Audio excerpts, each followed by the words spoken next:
Hi, I'm Bill Smith, the Public Information Officer for the Charles County Volunteer Fire and EMS Associations. We're here today to talk about Toys for Tots and the need to give back to our community, all girls and boys that need a smile on their face this holiday season.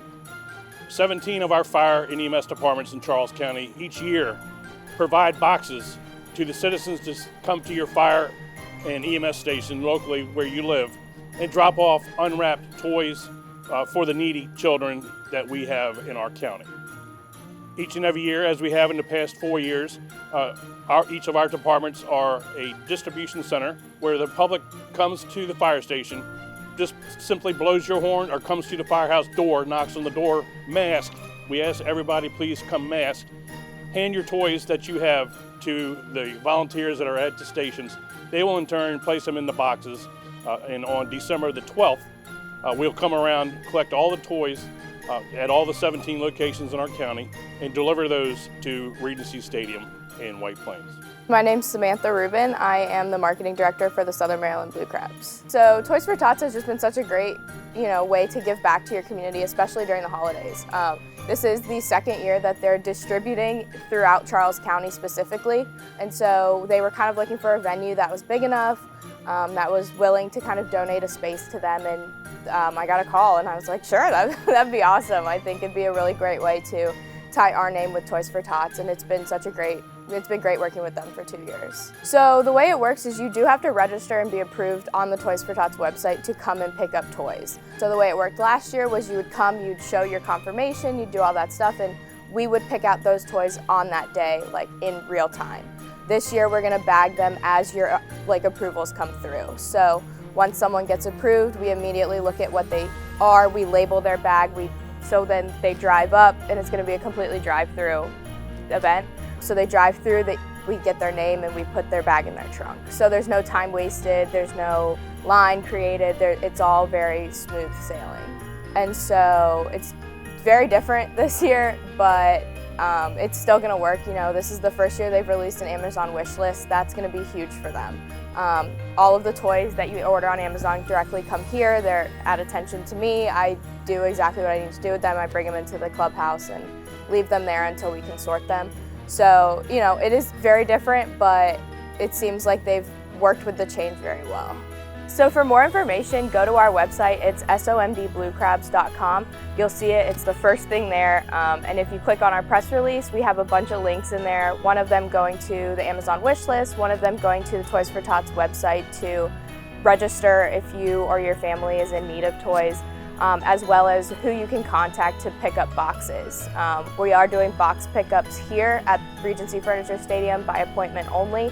And so all of my information is in that press release, so you can reach out and schedule a time to pick up boxes.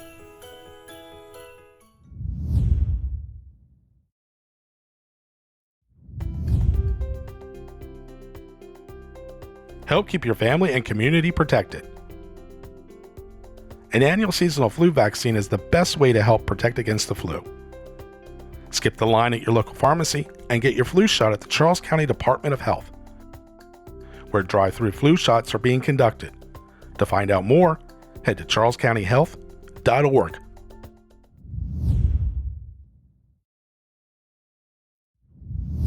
Rabies is a viral infection that attacks the cerebral spinal fluid and the brain of an animal or a human. Rabies, when symptoms begins, almost is always fatal. So it's very important to get treatment. In the United States, rabies is mostly spread by wild animals such as raccoons, skunks, foxes, and bats. Though it's rare in the United States, domestic animals can spread rabies. Rabies is transmitted in either bite wounds or through indirect contact with either scratches or with mucous membranes of the eyes, the nose, and the mouth. This contact, like I said, can be indirect or it can be direct, so it's not just from bite exposures where we need to be concerned. The symptoms of rabies normally start out with lethargy and fever and nausea, vomiting in animals. This progresses to an unsteady gait. It can cause seizures, it can cause foaming at the mouth, which is related to excessive salivation and a difficulty in swallowing. Also, difficulty in breathing is very common in animals. It's important to realize, though, that though it's commonly regarded that animals who are rabid foam at the mouth, not all rabid animals do foam at the mouth, and not all animals that foam at the mouth actually are rabid. So certain diseases like distemper can also cause that presentation. Though rabies is a fatal disease, rabies is preventable. It's important to get prompt treatment if you are bitten or if your animal is bitten. So if you're bitten or an animal is bitten, you want to make sure that you thoroughly wash the wound. And also you want to seek out medical attention to determine whether or not you need post-exposure prophylaxis. Now, it's commonly thought of that post-exposure prophylaxis requires shots in the abdomen. There's been a lot of progress in this area over the past 10 years, and that's no longer required. What will actually happen is you'll be given a series of shots around the wound sites. These are very small shots. It's called RIG. It prevents the infection from moving.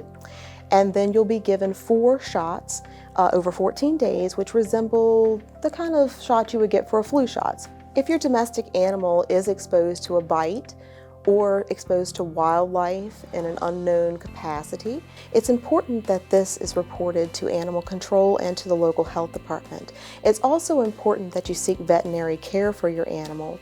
The health department regularly receives reports of bad exposures or possible bad exposures. Because bats have such small teeth, it's impossible sometimes to tell if you've been bitten.